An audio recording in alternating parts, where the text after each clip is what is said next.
The scene opens with chants of Jack Chandler. Jack is performing on the stage, and the crowd cheers and dances to his melodious voice. Barrett Woodward stands near the stage with her friend Naomi, who is recording the performance on her phone. Jack looks at them, making them smile. At present, Barrett and Naomi sit in a restaurant looking at the video they recorded that night. It has been 10 years since then. They are waiting for Simon, Naomi's boyfriend, to come. Soon Simon arrives with Jack. Jack greets Barrett, but there seems to be hostility between the two. As they talk, they take jibes at each other. Barrett calls Jack's guitar repair shop a junk shop, while Jack claims Barrett stays with her 12 cats, whereas she just owns 2. The waitress comes with 4 glasses of champagne and recognizes Jack. She fangirls over him, and Jack takes the opportunity to rub this fact on Barrett's face, who thinks younger people don't connect with his music. Changing the topic, Simon and Naomi ask Barrett and Jack to be the maid of honor and best man in their marriage. They are thrilled about their friends getting married, but not so thrilled to have to walk down the aisle with each other. Naomi says they should have asked them separately, but Simon says it was imperative to ask them together because they need to get along.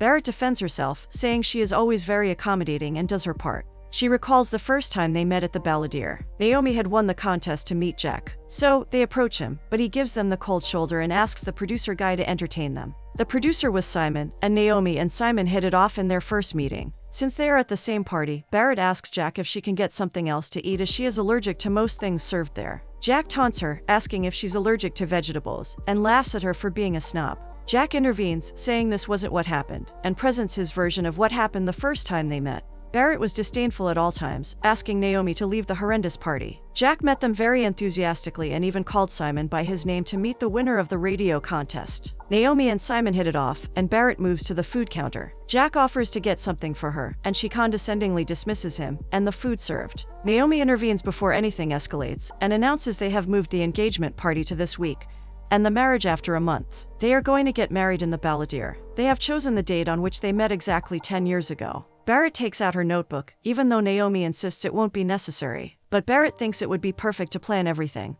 But Jack disagrees. According to him, spontaneity is better. They start with their squabbling, and Barrett pokes fun at Jack by humming the song he always sings, but Jack is impressed by her voice. Not intending it to sound good, Barrett stops. Barrett has just finished taking the class. She encourages her students to do their best in choosing samples for a poetry competition. Teddy Chandler, Jack's son, is one of her students. He asks her how do they choose the best, and she advises him to go for the one that resonates with them the most. He compares it with how his dad talks about music. Barrett meets a colleague and walks out on campus. She tells her about the engagement being shifted to this week, and how she has to coordinate with Jack, who is doing nothing except for looking after music preparations, and she is stuck doing all the hard tasks like booking the caterers at the last moment. Her friend points out how she has mentioned Jack almost 15 times since they started talking, and Naomi and Simon not even once. Barrett defends herself but ends the conversation by calling him shallow. Jack, too, complains about Barrett to his son, while he cleans the house, as she will be visiting him soon. He thinks their philosophies are entirely different. He doesn't like people who restrict everyone and everything, and don't let other people be. Being impulsive is his mantra. Teddy points out he has been talking about Barrett the entire time, and Jack ends the conversation by calling Barrett a snob. The doorbell rings, and Teddy excuses himself with the intent of staying out of their bickering. Barrett comes and starts looking around the house to get an idea of what can be done for the party. She asks if there is a stage somewhere in the house, since all the performers love to perform. Jack tells her the day they met first was his last performance. Barrett doesn't say anything, and goes inside. Jack follows. She looks at his picture in the living room and laughs, calling it a bit much. But Jack doesn't think it is vainglorious. He looks at it as a good photo. He asks what he can do to help, but Barrett doesn't trust him with responsibilities. So she asks him to make sure Simon gets to the party in time. It is the engagement party, and Barrett is showing the guests to their table. Jack is late in his own house, though he claims he is early as there are still 5 minutes to go before dinner is served. Barrett cannot believe his nonchalance. Jack takes it to another level when he shows Barrett the playlist he has created for the party. She cannot believe this is what the guests will get after she promised a live performance at the party. She asks Jack to perform, but he says he is done with performing.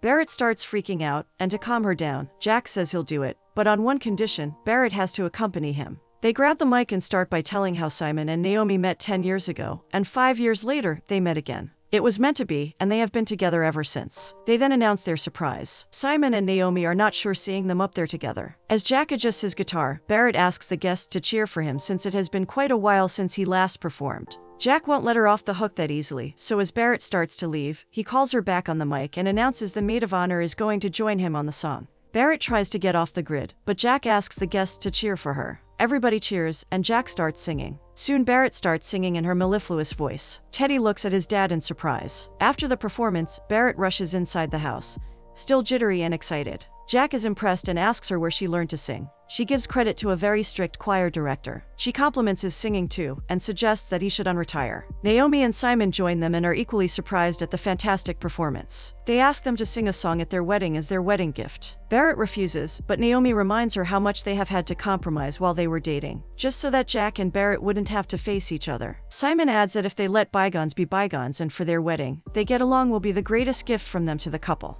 And just like that, Barrett and Jack find themselves agreeing to their friends' requests. The two individually try to convince their friends how performing together will be a bad idea because they wouldn't agree on anything. But their friends are adamant, because they had to split their lives into two. They love both Barrett and Jack, but just because they don't gel well, Naomi and Simon had to make changes for as long as they have been together. Realizing how much their friends had to compromise because of them, Barrett and Jack agree to do the performance together. They decide Jack's guitar store would be the perfect place to practice. The next day, Teddy and Jack are practicing guitar together. Malcolm, Jack's former assistant, comes with a request for Jack to start performing again after the video of his recent performance with Barrett goes viral. But Jack is still reluctant. Malcolm wants him to think about it and leaves. He meets Barrett at the entrance. After a brief greeting, she comes in, and Teddy excuses himself. Jack temporarily impresses Barrett with his knowledge of poetry. Their bickering starts soon when Barrett hands him a list of songs she prepared after much research. But Jack has a different approach and says they need to feel the mood of the crowd and pick cues. Based on that, they should play the songs. Barrett reminds him if they're working on this together, they need to be open to each other's suggestions. Jack apologizes. They leave that day's practice for some other day, with Barrett promising she has a plan. Simon and Naomi give the food tasting duty to Jack and Barrett.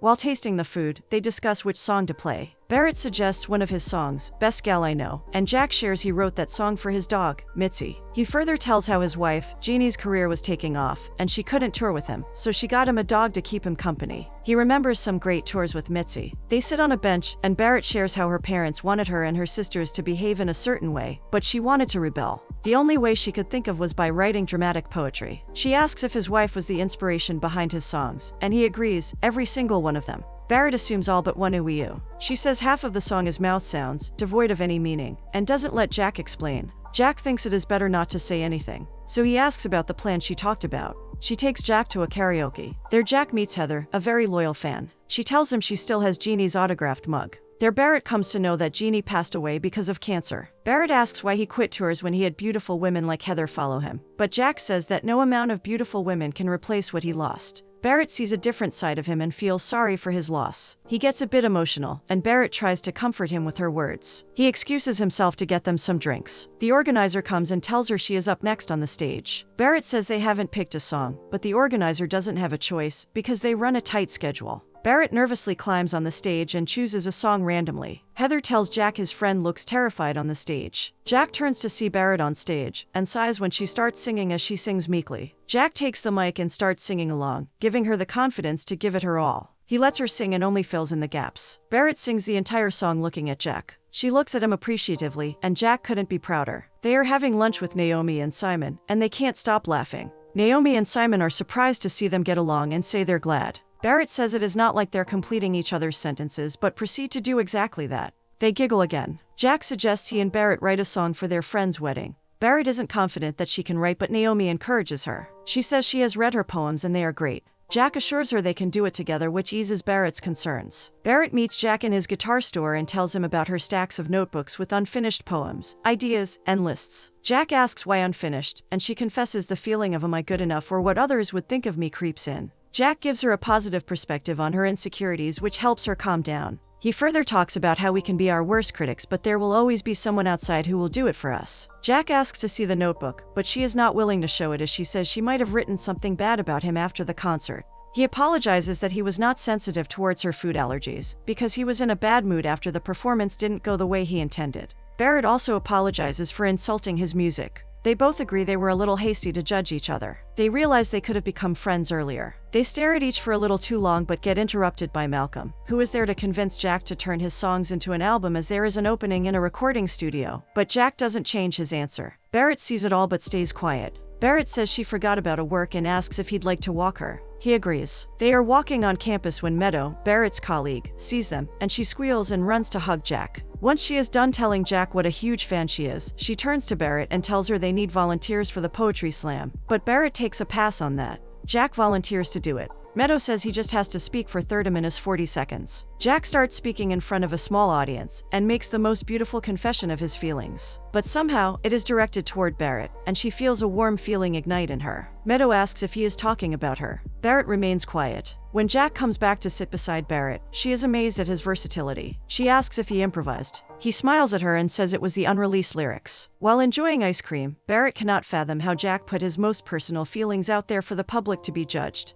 He has a more positive approach and says these things don't affect him, as he has stopped taking the comments personally. He believes if the words coming from his heart can connect with someone, all the criticism is worth it. Barrett still isn't sure, because when she tried to put herself out there, her own people, her parents, didn't support her. Jack thinks otherwise. He thinks Barrett is tougher than she thinks she is. She let her guard down in front of an audience at the engagement party. He says she needs to believe in herself because he believes in her. It's dark when they leave the campus. Barrett sees the guitar Jack always keeps in his trunk. She tells him he is a good person, and they finally acknowledge each other's growing relationship as a bond of friendship. They bid each other goodnight. Back home, Teddy voices his concern about Jack's growing relationship with his professor. He equates them to water and oil and says that Barrett is a professor of poetry, and talks about symbolism all day. He doesn't think she will understand Jack's music. This leaves Jack thinking. The next day, other professors are listening to Jack's song Ooh Wee Ooh and making fun of him. Barrett sarcastically says that he is funny and his fans are pathetic, which Teddy, who is passing by the staff room, hears and walks away disappointed.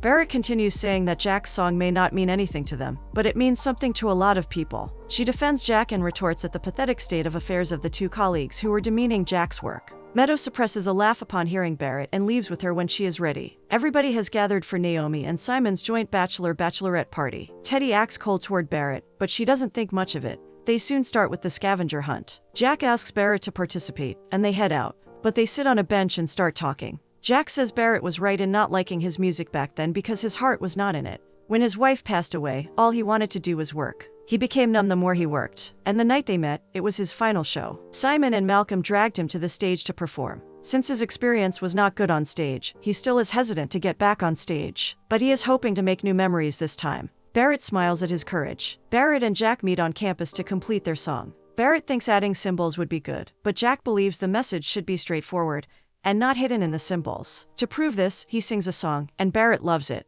She thinks it deserves to be released for a wider audience. Some students recognize Jack as the guy from the video, and Barrett is baffled that nobody recognizes her. She suggests they go to her office for more privacy. Inside they meet Professor Dodson, who congratulates them both on the video. Barrett is satisfied that finally, someone recognized her. He then thanks Jack for his contribution because it resonated with him, especially the song Ooh Wee Ooh, which he heard nonstop while his wife was undergoing chemo. He says it resonated because Jack wrote that song when Jeannie was going through chemo. Once Professor Dodson leaves, Barrett feels bad because she had a completely wrong idea about the song and kept berating it. She admits it was very rude of her to say certain things about the song. Jack says it is fine, but Barrett feels guilty. Jack tells her that Ooh Wee Ooh was the sound one of the machines made while his wife used to get her treatment. One day he started singing along, which made her laugh. Barrett places her hand on his and says she is glad she knows the meaning behind the song now, and she would love to know him more. They have known each other for a decade, but they hardly know anything about each other. Barrett comes to Jack's house, and as they spend more time together, many things unravel.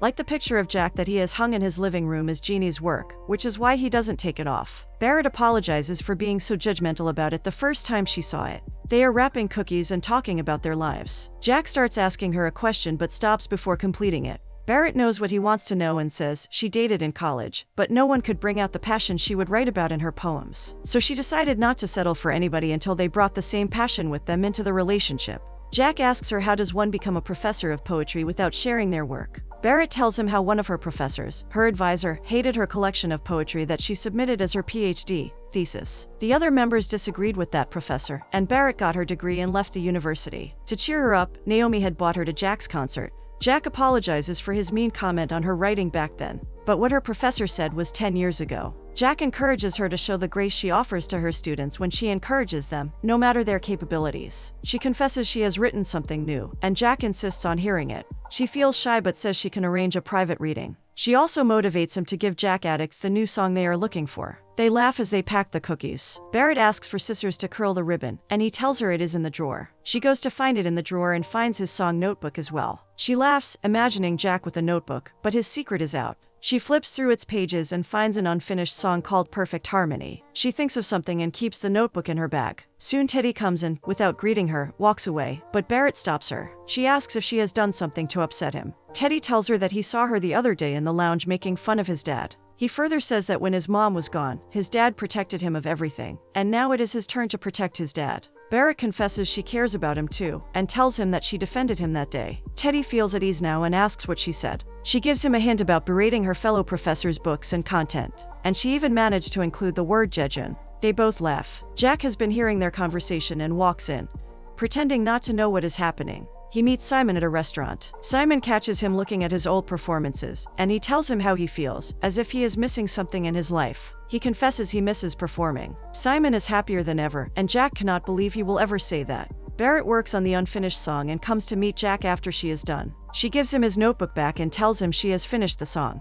Jack doesn't look pleased and asks her why she took his notebook. She explains they were having such a hard time, so she thought it would be a good idea. They get into an argument, and Jack blurts that she wouldn't understand why some things should be left alone because she has never been in love. Barrett is hurt by it. Jack says they shouldn't perform together because somewhere, they knew this would never work. She gives the notebook back and leaves with a broken heart. Jack opens his notebook and reads the finished song. He is left speechless once he is done reading. Jack goes to the recording studio to record a song, but something is off. He is not feeling right. He thinks their approach to recapturing what he had is wrong. Jack is in his store. Teddy comes in and sees his notebook. He is surprised to see it out, and Jack tells him that Barrett took it upon herself to finish his unfinished song. He is upset because he left it like that for a reason. Teddy thinks he needs to stop covering up. He reads the lyrics and is amazed at the imagery and the rhythm Barrett's words have. He feels it is perfect for Naomi and Simon's wedding. But Jack is miserable because he ruined everything at the last minute by telling Barrett they cannot perform together. Teddy enlightens him, saying that he is not upset that Barrett finished his lyrics, but is upset because he has to deal with his feelings for the first time in 10 years. Jack knows Teddy didn't want him to get close to Barrett, but all he was doing was protecting his dad because he almost lost him after his wife passed away. Jack hugs Teddy and promises he will never go back in that place. Teddy then hands him a package someone left at their door. It is a note from Barrett thanking him for his advice, so she has sent him a copy of her soon-to-be-published poem.